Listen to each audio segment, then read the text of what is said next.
सुरु टिकटक ट्रेन्डबाट नै भएको। साइड बाई साइड कम्पेरिजन पोस्टहरूबाट। एकातिर चाहिँ नेताका छोराछोरी दुबईमा सपिङ गरिरहेछन्, विदेशमा पढाइरहेछन् होइन, अनि लुई भिटनको क्रिसमस ट्री बनाउने अनि लक्जरी कारहरू चलाउने, अनि अर्कोतिर चाहिँ एउटा नम्बर छ क्या $1400 भनेर। नेपालमा एकजना मान्छेको एभरेज एनुअल इन्कम त्यति, र तिनीहरूले नि आफ्नो नेताको छोराछोरीलाई एउटै इन्स्टाग्राम पोस्टमा त्यति उडाइरहेको देखिरहेको थिएँ। ह्यासट्याग नेपोकिड्स थियो, सबैतिर फैलियो। र 2025 जहाँ 10भन्दा बढी करप्सन केसेसहरू सार्वजनिक भए नि, त्यही ठाउँमा फेरि अर्को नयाँ कुरा थपियो। पूर्व प्रधानमन्त्री, मन्त्री, अधिकारी सबैका छोराछोरीहरू छन्, सबैजना इन्भल्भ छन्, अनि सबै रियल केसेसहरू अनि रियल रिसिट्सहरू पनि। युथ अनइम्प्लोइमेन्ट 20% भन्दा बढी छ, आधा इकोनोमी रेमिटेन्समा चलिरहेको छ, अनि त्यही विदेशमा काम गर्ने नेपालीहरूले पढाएको पैसा फ्लेक्स गरेर सबैलाई रिस उठिहाल्छ नि त्यो देखेपछि। यो फिक्स गर्नुपर्ने नेताहरू नै त्यसबाट धनी भइरहेका थिए। अनि सेप्टेम्बर 4, 2025मा सरकारले एउटा यस्तो काम गर्यो जसले टिकटक ट्रेन्डलाई रेभोल्युसनमा बदलिदियो। इन्टरनेट बन्द गर्नुहुन्थेन, बन्द गर्यो। 26वटा platform, Facebook, YouTube, WhatsApp, X, Instagram, TikTok, Signal, Reddit, Snapchat सबै डार्क। सरकारले भन्यो प्लेटफर्महरूले लोकल रिप्रेजेन्टेटिभहरू रेजिस्टर गरेको छैन भनेर, तर सबैलाई असली कारण थाहा थियो। केटाकेटीहरू बोलिरहेको थिए र तिनीहरूलाई चुप लगाउनु पर्ने थियो भनेर।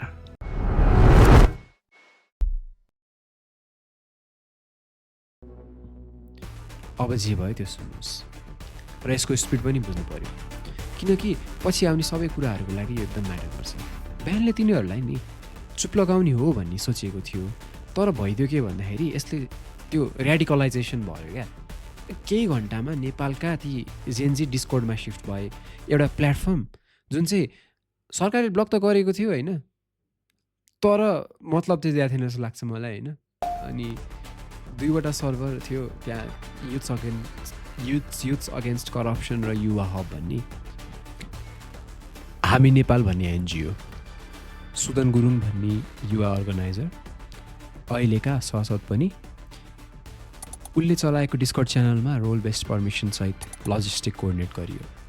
स्ट्राटेजीको लागि अलग च्यानल थियो, safety tips, legal add, rally point तिनीहरूको लागि पनि अलग अलग च्यानल। 4 दिनमा तिनीहरूसँग डिसेन्ट्रलाइज्ड लिडरलेस प्रोटेस्ट इन्फ्रास्ट्रक्चर तयार थियो, जुन कुनै गभर्मेन्ट सटडाउनको लागि पिभोटलै थियो भनौँ न होइन, एकदमै इम्पोर्टेन्ट थियो। अनि सेप्टेम्बर 8 भयो, हजारौँ मानिस माइतीघर मण्डलामा जम्मा भए, सङ्घीय संसद नजिकको खुल्ला चोकमा। स्कुल युनिफर्म लाएर आएका थिए धेरैजनाले, फुल पनि बोकेका थिए। युथ अगेन्स्ट करप्सन लेखेको साइन थियो। प्रदर्शन शान्तिपूर्ण थियो। अनि कसैले सिसिटिभी क्यामेरामा ढुङ्गा हान्यो। त्यसपछि 3 घन्टा लगातार गोली चल्यो। 2 दिनमा पुलिसले 2600 लाइभ राउन्ड फायर गर्यो। करिब 2000 रबर र रबर कोटेड मेटल प्रोजेक्टाइल, 6000 भन्दा बढी tear gas shell, total rounds चाहिँ 13182। काइनेटिक इम्प्याक्ट प्रोजेक्टाइल सिधै डेन्स क्राउडमा फायर गरियो। कुनै वार्निङ छैन, कुनै डिस्केलेसन छैन। 14 वर्षका बालबालिकाहरूलाई लागेको थियो। त्यो दिन काठमाडौँमा 17 जना मारिए, 300 भन्दा बढी घाइते। अनि पुलिसले सिभिल सर्भिस हस्पिटलमा रेड गर्यो, जहाँ घाइतेहरूलाई लगिएको थियो। हस्पिटलभित्र टियर ग्यास फायर गरियो। अर्को दिन प्रदर्शनकारीहरूले संसद छिर्ने प्रयास गरे। हिंसा देशभर जारी रह्यो र दिउँसोसम्म प्रधानमन्त्री केपी शर्मा ओलीले राजीनामा दिए। 4 पटक प्रधानमन्त्री बनेको मानिस, 1 दशकदेखि नेपालको सबैभन्दा शक्तिशाली पोलिटिसियन 48 घन्टामा सत्ता गयो। अनि एउटा यस्तो कुरा भयो कि नेपाललाई अब कसले लिड गर्ने भनेर छनौट गर्नको लागि तिनीहरूलाई सुशीला कार्की मन पर्यो। सर्वोच्च अदालतकी पूर्व प्रधान न्यायाधीश सेप्टेम्बर 12मा शपथ लिइन्, नेपालको पहिलो महिला प्रधानमन्त्री। 5 दिन टिकटक ट्रेन्डबाट सरकार कोल्याप्स, नागरिकले छानेको इन्टरिम लिडरसम्म 74 जना मारिए, 2000 भन्दा बढी घाइते छन्। संसद विघटन भयो र मार्च 5, 2026 को लागि चुनाव घोषणा भयो। सडकमा रगत बकाएका पुस्ता पहिलो थिए। 6 महिनापछि तिनीहरूले बालेनलाई रोजे।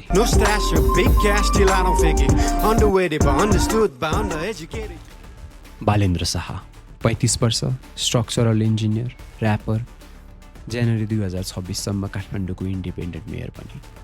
उनले राष्ट्रिय स्वतन्त्र पार्टी आरएसपी जोइन गरे र प्रधानमन्त्रीमा नाम 182 सिट 275 मध्ये 66%। नेपाली काङ्ग्रेस नेपाली डेमोक्रेसीको ग्रान्ड ओल्ड पार्टी जसको 38 सिट मात्र आयो। केपी शर्मा ओलीको एमाले 6 महिना अगाडि सत्तामा भएको पार्टी हो होइन, त्यसले 25 सिट मात्र ल्यायो। बालेनले ओलीलाई उनकै कन्स्टिट्युएन्सीमा पर्सनल्ली हराए। 68,000 भोट बनाम 18,000, 4:1 को रेसियोमा।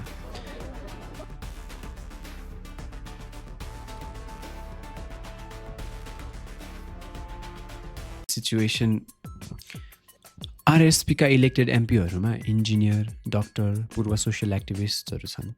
अब यो पोलिटिकल डाइनेस्टीको पार्लियामेन्ट होइन। भूमिका श्रेष्ठ जुन चाहिँ ट्रान्सजेन्डर राइट एक्टिभिस्ट, जसले युएस स्टेट डिपार्टमेन्टको international women of courage award पनि जितेकी छिन्, आरएसपीको प्रोपोर्सनल रिप्रेजेन्टेसन लिस्टमा छिन्।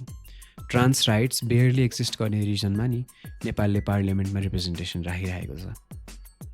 अनि तिनीहरूको इलेक्सन म्यानिफेस्टोमा ब्यालेन्स र डाइनामिक डिप्लोमेसी प्रमिस गरिएको छ, नेपाललाई बफर स्टेटबाट ब्रिजमा ट्रान्सफर्म गर्ने भनेर। अनि यी सबै कुरा रियल हुन्। म यो प्रिटेन्ड गर्दिनँ कि हो भनेर होइन, तर म 1 हप्तादेखि म्याप पनि हेरिरहेको छु र के देखाउनु छ।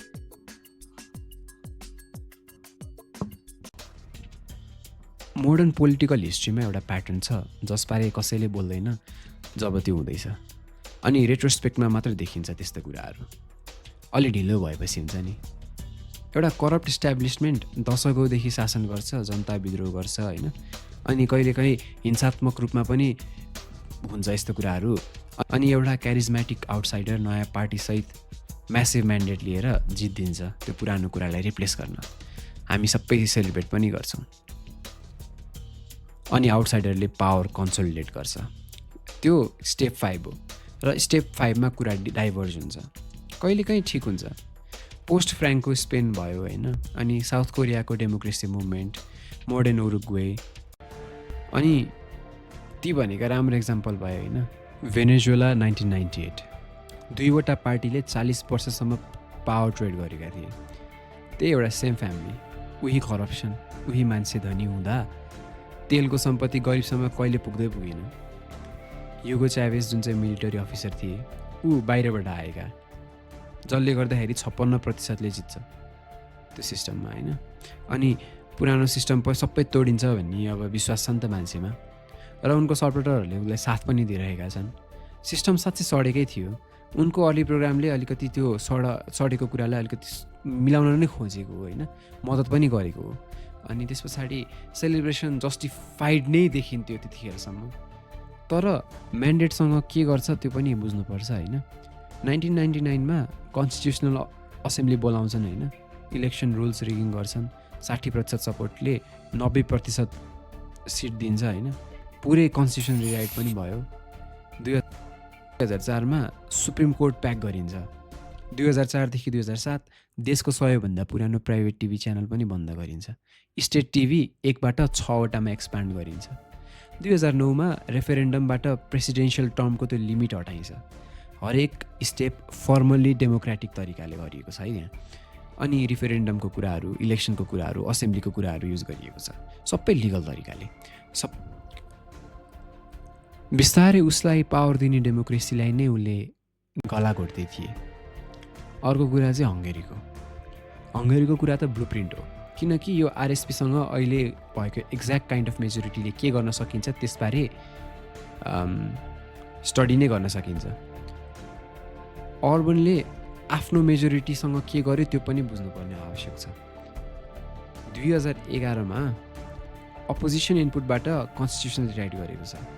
2012 कन्स्टिट्युसनल कोर्ट 11बाट 15 सिटमा एक्सपान्ड गरेको, अनि नयाँ सिटमा सबै लोयलिस्टहरू हालिदिएको। 2013 देखि 2018 प्रो गभर्मेन्ट बिजनेसम्यानहरू जुन छन् नि, तिनीहरूले त्यो प्राइभेट मिडिया आउटलेटहरू सबै अक्वायर गरिदिन्छन् होइन। अनि 2018 सबैलाई एउटै फाउन्डेसनमा मर्ज गरिन्छ। 500 भन्दा बढी आउटलेट पुरै कन्ट्रोल हुन्छ भनौँ न, हाम्रोमा 12 भाइ मिडिया भन्छ जस्तै, तर त्योभन्दा पनि एकदमै पावरफुल। 2019मा फ्रिडम हाउसले हङ्गेरीलाई फ्रीबाट पार्टली फ्रीमा डाउनग्रेड गरिन्छ र नेपालको लागि यो पार्ट एकदम म्याटर गर्छ किनभने नि अर्ब्यानले अफिसियल्ली डेमोक्रेसी इन्ड गरेको छैन क्या। इलेक्सन अझै पनि हुन्छ, अपोजिसन पार्टीहरू अझै पनि छन्, कोर्ट छन्, सबै डेमोक्रेटिक देखिन्छ। स्कोलरहरूले भन्छन् होइन कम्पिटेटिभ अथोरिटेरियनिजम भन्छन् क्या त्यसलाई, जहाँ चाहिँ डेमोक्रेटिक इन्स्टिट्युसनहरू एक्जिस्ट त गर्छन् तर पावर मेन्टेन गर्न चाहिँ त्यो सबभर्ट हुन्छ। अब टर्कीको कुरा गर्नु पर्दाखेरि चाहिँ नेपालले या नेपालीहरूले त्यो कुरा सम्झिँदाखेरि चाहिँ रातभर जाग्नु नै पर्छ जस्तो लाग्छ मलाई क्या। किनभने अर्डोगान अथोरिटेरियन बनेर स्टार्ट गरेको मान्छे होइन क्या, ऊ लेजिटिमेट रिफर्मर गर्ने मान्छे थिए। एकेपी 2002मा जितेको। एर्डोगनको पहिलो 5 वर्ष जेन्युइन डेमोक्रेटिक प्रोग्रेस भएको ठाउँ। EU मेम्बरसिप पर्स्यु गर्छ, सिभिल लिबर्टिजहरू एक्सपान्ड गर्छ, इकोनोमी पनि ग्रो हुन्छ, इन्टरनेसनल अब्जर्भरले इम्प्रुभमेन्टको तारिफ गर्छ। तर 2009मा झ्याम्मै जर्नलिस्टहरूलाई जेल हालिदिन्छ। 2012मा 61 जर्नलिस्ट जेलमा। पृथ्वीमा कुनै पनि देशमा त्यति एकैचोटि जेल हाने थिएनन् होला, उसले त्यति हान्दियो। 2013मा गेजी पार्क प्रोटेस्ट हुन्छ, 150 भन्दा बढी जर्नलिस्टहरूमाथि पुलिसको अट्याक हुन्छ। 2016मा फेलकुप हुन्छ, सबै जजको 30% करिब 4000 भनौँ न, त्यो सबैलाई पर्ज गरेर चाहिँ लोयलिस्टहरूले रिप्लेस गरिन्छ। अर्डोगनको अर्ली रिफर्मिजम सेलिब्रेट गर्ने सबैजना टेक्निकल्ली पहिलो 5 वर्षको बारेमा एकदम सही थिए र कहाँ जाँदैछ भन्ने कुरामा चाहिँ पुरै गलत थियो क्या। अनि इटालीको 5 स्टार मुभमेन्ट, किनकि हरेक आउटसाइडर आएर अथोरिटेरियनमा कन्भर्ट हुन्छन् भन्ने छैन नि त, कुनै कुनै चाहिँ अगाडि नै कोल्याप्स पनि हुन्छन्। इटालीमा पनि सिचुएसन त्यस्तै थियो, पुरानो पार्टीहरूमाथि जनता थाकेका। अनि भयो के भन्दाखेरि ट्रेडिसनल आइडियोलोजी नभएको नयाँ पार्टी आयो, तर पावर पाएपछि के गर्ने कुनै भिजनै थिएन, कुनै प्लान पनि थिएन। एनालिस्टहरूले भने यो पार्टी भन्ने नै थाहा छैन। 4 वर्षमा आधा भोटर पनि गयो उनीहरूको, डेमोक्रेसी डिस्ट्रोय पनि भएन, पार्टी नै इरेलेभेन्ट भयो। मैले नेपालको पुरा संविधान डाउनलोड गरेँ अनि त्यसपछि त्यसको धाराहरू क्लजहरू हेर्न थालेँ, किनकि आरएसपीले नि अब के गर्न सक्छ र के गर्न सक्दैन र के कुरा ट्राई गर्छ यो बुझ्नको लागि एक्चुअल डकुमेन्ट हेर्नै पर्ने हुन्छ क्या। र मैले त्यो जे पाएँ नि, नेपालको संविधान चाहिँ फर्स्टमा मोडर्न डेमोक्रेसीको 100भन्दा एलिगेन्ट चेक एन्ड पावर भएको संविधान हो, तर यसमा ब्याकडोरहरू पनि छन् र आरएसपीले कुन चाहिँ युज गर्छ भन्ने कुरा हो। अब त्यो उसले आफै भनिसकेको पनि छ होइन अलिअलि, अनि त्यहाँबाट बिस्तारै देखिन्छ पनि। नेपालको सङ्घीय संसदमा 2वटा सदन छन्, प्रतिनिधि सभा तल्लो सदन 275 सिट, अनि यही हो जुन चाहिँ आरएसपीले 182 सिट जितेको। अर्को भनेको राष्ट्रिय सभा माथिल्लो सदन 59 सिट, र के कुरा चाहिँ यहाँको के हो भने यो पर्मानेन्ट हाउस हो क्या, विघटन हुन सक्दैन र यो जनताले इलेक्ट पनि गर्दैन। यो इलेक्टोरल कलेज भन्ने ठाउँबाट आउँछ होइन, अनि त्यहाँका मान्छेले इलेक्ट गर्छन्। त्यो भनेको चाहिँ प्रदेशसभाका सदस्य अनि स्थानीय सरकारका प्रमुखहरू तिनीहरू हुन्छन् क्या यसलाई इलेक्ट गर्ने चाहिँ। र अहिलेको ब्रेकडाउन कस्तो छ भने नि, नेपाली काङ्ग्रेसको 25 सिट, एनसिपीको 18 छ, अनि हाम्रो एमालेको 11वटा भयो, आरएसपीको कति भन्दा 0।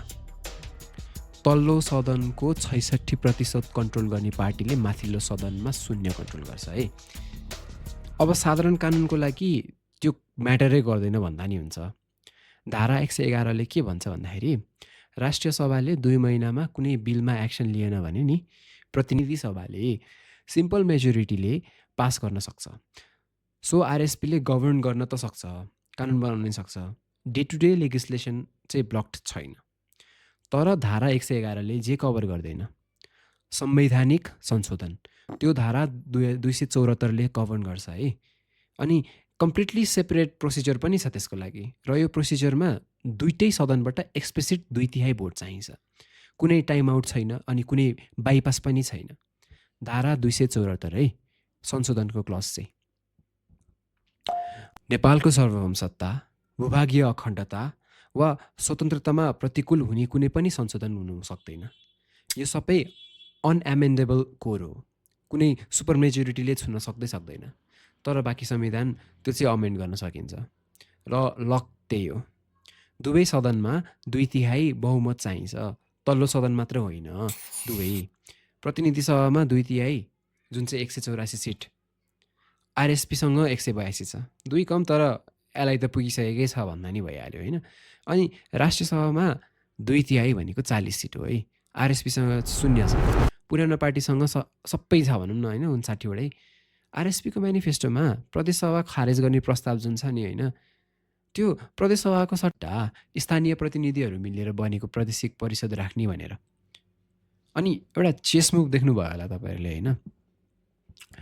राष्ट्रिय सभा संविधान संशोधनको आरएसपीलाई रोक्ने एकमात्र इन्स्टिट्युसन हो, प्रदेश सभाले इलेक्ट गरेर ल्याउँछ।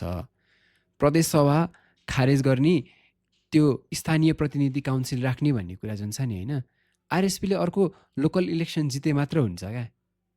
अनि तिनीहरूले माथिल्लो सदन छान्ने इलेक्टोरल कलेज जुन छ नि त्यो कब्जा गर्न पर्छ क्या। अनि संविधानको लक हटेको छैन भनेर देखिन्छ नि त यो तरिकाले हेर्दाखेरि, त चाबी मात्र बदलेको हो भनेर। क्याच 22 भनेको नै यही हो, प्रदेश सभा खारिज गर्न संविधान संशोधन चाहिन्छ, किनकि प्रदेश स्ट्रक्चर संवैधानिक रूपमा म्यान्डेटेड छ, साधारण कानुनले हटाउन मिल्दैन। आरएसपीलाई राष्ट्रिय सभाको सहयोग चाहिन्छ नै, उनीहरूको बाटो रोक्ने इन्स्टिट्युसनलाई खारेज गर्नको लागि नै उनीहरूलाई राष्ट्रिय सभाको सहयोग चाहिने हो। यो भनेको कन्स्टिट्युसनल डेडलक, जबसम्म पर्याप्त एलाइहरू भेटिँदैनन् वा अर्को बाटो भेटिँदाको सहयोग चाहिने हो। यो भनेको कन्स्टिट्युसनल डेडलक, जबसम्म पर्याप्त एलाइहरू भेटिँदैनन् वा अर्को बाटो भेटिँदैन तबसम्म यो डेडलक रहिरहनेछ। तर धेरैले जे पढेका छैनन् नि त्यो के हो भन्दाखेरि धारा 100 प्रतिनिधि सभामा 2/3 बहुमतले नेपालको प्रधान न्यायाधीशलाई महाअभियोग लाएर हटाउन सकिन्छ। कुनै पनि सर्वोच्च अदालतको न्यायाधीशलाई हटाउन सकिन्छ, न्याय परिषदको सदस्यलाई, अनि निर्वाचन आयोगका प्रमुख, राष्ट्रिय मानव अधिकार आयोगका प्रमुख, अख्तियार दुरुपयोगका मान्छेलाई, जसलाई पनि जसरी पनि प्रमुख हुन् या जसुकै हुन् हटाउन सकिन्छ। संविधान अमेन्ड गर्न सकिँदैन, तर संविधान इन्टरप्रेट, अप्लाई र इन्फोर्स गर्ने मानिसलाई हटाउन सकिन्छ नि त। अनि जुन कुरा चाहिँ अर्बनले युज गरिरहेको थियो क्या, पेजमा लेखेको शब्द बदल्नै पर्दैन, कसैले पढ्छ कसरी पढ्छ हो त्यो कन्ट्रोल गरे पुगिहाल्यो नि होइन र। अनि अलिकति अगाडि हामीले देखेको कुरा नि त्यही त हो।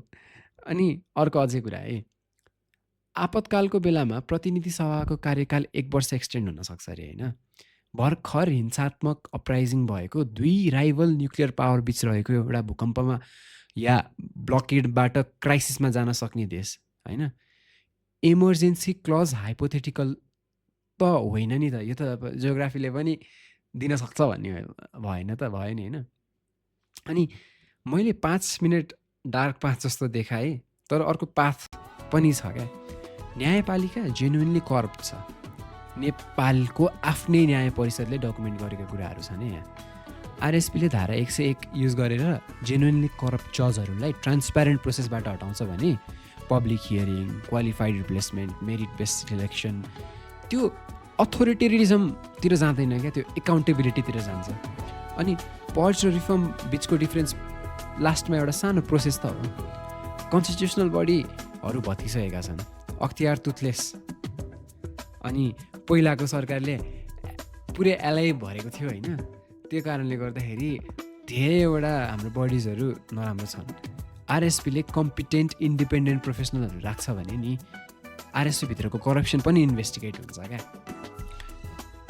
फेडरल स्ट्रक्चर महँगो नै छ, 7वटा प्रदेश छन्, हरेकमा एउटा फुल असेम्ब्ली राख्नु पऱ्यो, ब्युरोक्रेसी सेट गर्नु पऱ्यो, देशको जिडिपी $40 बिलियन मात्र छ।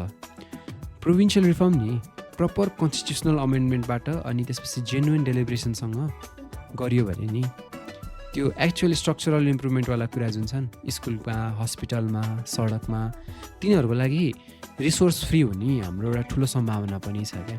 अनि एउटा जियोपोलिटिकल अपर्च्युनिटी पनि छ भनौँ। नेपाल पर्चेसिङ पावर अनुसार विश्वको 200 भन्दा ठुलो इकोनोमी बिचमा छ होइन। इन्डिया 3तिरबाट वरिपरि छ, चाइनाले बेल्ट एन्ड रोड हिमालय माथिबाट बनाइरहेको छ। दुवैलाई नेपालको हाइड्रो पावर आवश्यक देखिन्छ नि। चाइना नेपालमा सबैभन्दा ठुलो फोरेन इन्भेस्टर हो।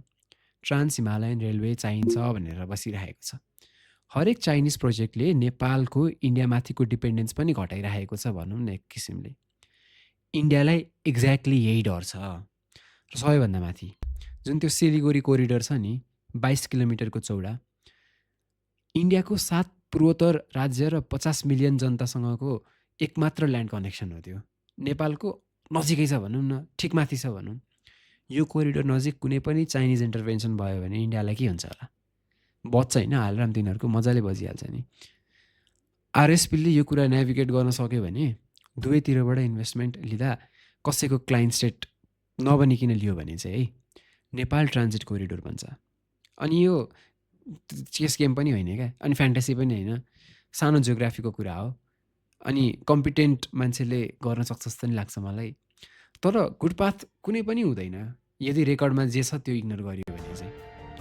काठमाडौँको मेयरको रूपमा बालेनले बागमती किनारको अनौपचारिक बस्तीमा बुलडोजर पठाएको हामीलाई थाहा नै छ। एउटा र धारा 101 पनि। पार्टीका संस्थापक नै रवि लामिछाने कोअपरेटिभ फ्रडमा पक्राउ परेका थिए। 109 मिलियन रुपियाँ 50,000 डिपोजिटरले पैसा गुमाएको हामीलाई यथावत नै छ। र जनवरी 2026मा चुनावको 2 महिना अगाडि सिरियस चार्जेसहरूबाट विथड्र भएका थिए। एन्टी करप्सनमा बनेको पार्टीको फाउन्डेसन यस्तो छ हेरौँ। मल्टिपल इन्डिपेन्डेन्ट एनालाइसिस गरेर हेर्दाखेरि नि आरएसपीलाई साम पोलिटिकल डक्ट्रिन भन्दा पनि पपुलिजम भन्छन्। लिडरसिप क्वेसन गर्ने पूर्व सदस्यलाई जानी भए जाऊ भनेर भनिन्छ। सडकमा रगत बगाउने मानिसहरूले सोसियल जस्टिस खोजेका थिए। तिनीहरूलाई मिलिरहेको छ centrist technocracy with authoritarian track record. यी दुई कुरा कोएक्जिस्ट गर्न सक्छ कि सक्दैन, नेपालको अर्को 5 वर्षको प्रश्न नै यही हो क्या। अब यो दो बाटो हो र मैले देखाएको हरेक हिस्टोरिकल एक्जाम्पल यही एक्ज्याक्ट पोइन्टबाट स्टार्ट भएको थियो। अब यो दो बाटो हो र मैले देखाएको हरेक हिस्टोरिकल एक्जाम्पल यही एक्ज्याक्ट पोइन्टबाट स्टार्ट भएको थियो। म्यासिभ म्यान्डेट, जेन्युइन ग्रेभेन्सेस, भत्किएको पुरानो सिस्टम, नयाँ पार्टी चेन्जको प्रमिस गर्दै होइन। अब हामीसँग एउटा चेकलिस्ट छ है। चेकलिस्ट सेभ गर्दा नि हुन्छ, 6 महिनामा फेरि हेर्दा हुन्छ। फर्स्टमा भनेको जजहरू। आरएसपीले जेन्युनली करप्ट जजलाई ट्रान्सप्यारेन्ट प्रोसेसबाट इम्पिच गर्छ कि पर्ज गर्छ। 2 प्रदेश, legitimate constitutional amendment cross party नेगोसिएसनसँग कि माथिल्लो सदन बाइपास गर्ने। 3 लामिछाने केस, आरएसपी कन्ट्रोल सरकारले प्रोसिक्युसन इन्डिपेन्डेन्टली अगाडि बढ्न दिन्छ कि दिँदैन, कि त्यो कुरा सबै हराएर जान्छ। 4 कन्स्टिट्युसनल बडीहरू, इन्डिपेन्डेन्ट प्रोफेसनलहरू राख्छ कि होइन, आफ्नो मान्छेहरू मजाले त्यहाँ हुल्दिन्छ पार्टी इन्साइडर्सहरूलाई, त्यो पनि हेर्नुपर्छ। अर्को 5 भनेको छिमेकी। इन्डिया र चाइना दुवै ब्यालेन्स गर्ने इन्स्टिट्युसनल डिप्लोमेसी छ कि छैन हामीसँग, हाम्रो आरएसपीसँग, त्यो पनि हेर्नुपर्छ। 6 भनेको मिडिया। सोसियल मिडिया ब्यानबाट पावरमा आएको पार्टीले डिजिटल राइट प्रोटेक्ट गर्छ कि इन्फर्मेसन कन्ट्रोल गर्नु आफूलाई पनि युजफुल छ भनेर डिस्कभर गर्छ होइन। भनेको पुरानो पार्टीले जे कुरा अपनाउन खोजेको थियो उसले नै आफै अपनाउन खोज्छ कि खोज्दैन, त्यो पनि हेर्न आवश्यक छ। यो ओपनिङ क्रिएट गर्न 74 जना मरेका छन्। स्कुल युनिफर्ममा बालबालिकाले लाइभ एमिनेसन फेस गरे। 1,45,000 जना मानिसले डिस्कर्डमा आफ्नो लिडर पनि छाने। र 6 महिनापछि 4 वर्ष पुरानो पार्टी जसको हेल्ममा एउटा ऱ्यापर छ, मोडर्न नेपाली हिस्ट्रीको सबैभन्दा ठुलो इलेक्टोरल म्यान्डेट जितेर। यो स्टोरी एक्स्ट्राअर्डिनरी छ यहाँसम्म है। हाम्रो लागि एकदम त्यो वावाको विषय पनि हुन्छ। तर सडकमा रगत बगाउने पुस्ता फिल गुड हेडलाइनको लागि मरेको त होइन नि त, काम गर्ने देशको लागि मरेको हो। र त्यो मिल्छ कि मिल्दैन इलेक्सन नाइटमा भएको कुरामा कहिले पनि डिपेन्ड गर्दैन, या त्यसको 10-20 दिनपछि कहिले पनि डिपेन्ड गर्दैन। अर्को 100 दिनमा हुने कुराहरूमा अब डिपेन्ड गर्नेवाला छ यो। संविधानले भन्छ सार्वभौम सत्ता जनतामा निहित छ, पार्टीमा होइन, नेतामा होइन, 182 सिटमा पनि होइन, जनतामा।